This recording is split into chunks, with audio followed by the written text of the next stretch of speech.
fam? ZX Predator here. Just a unedited raw cut.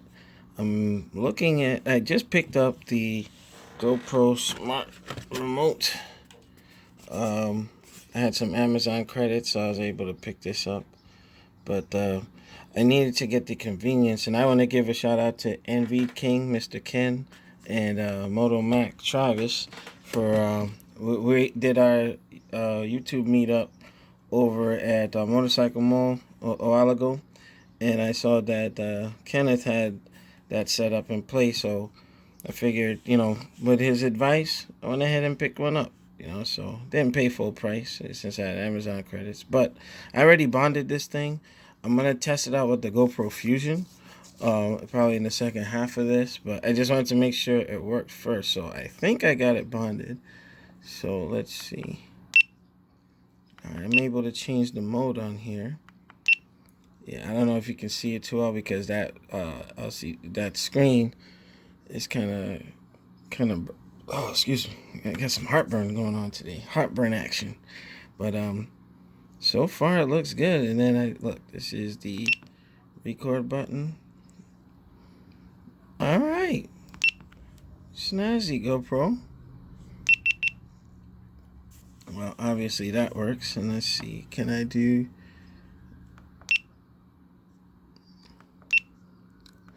I see. I can't do the settings the way I want to. Actually, I have to do the touchscreen here.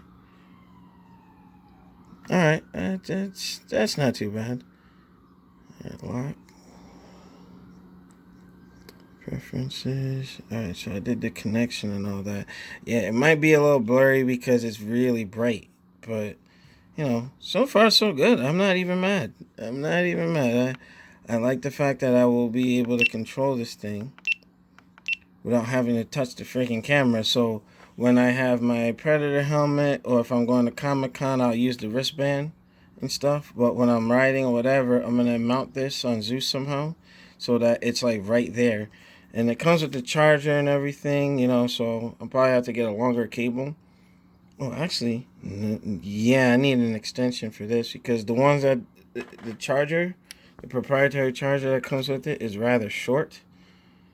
So that goes up here.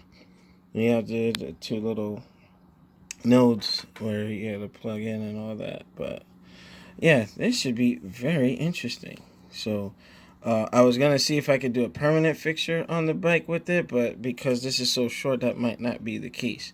But we'll see. Let me try to hook it up to the Fusion. Two folks. I had to, the part two with the GoPro Fusion, I had to play around with it because there was a smart remote thing. I had to go through it, the trial and error, but I found it. But I did get the remote to link up with this so I could do mode. Alright, so I got it in. Yeah, unfortunately, for some reason, I can't seem to make it so that you could see the screen. It's weird. This is not, the focus is a little off, but I really like it.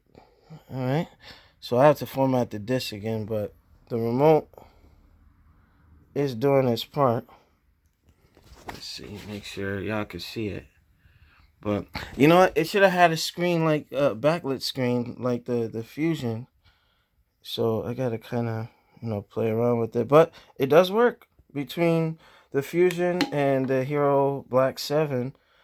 And now I'll try to find a place where to mount this thing, and then I can hit the record, and you see the red lights on both showing that it's working. What an easy slice of life right there. Again, shout out to Kenneth, aka NV King, and Moto Mac for, we were talking about it. It's a convenience, so I gotta find a place where I'm gonna mount that on my ZX14.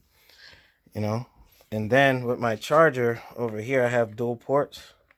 Gotta figure where I'm gonna put that thing, but we'll see. The less power draw on the bike, the better. But the man that missed the ZX Predator, Not even doing the bells and whistles of the editing.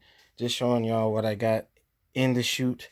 And this way, it should make life a little easier in terms of like editing and just doing some stuff. But I'll see y'all later. Peace.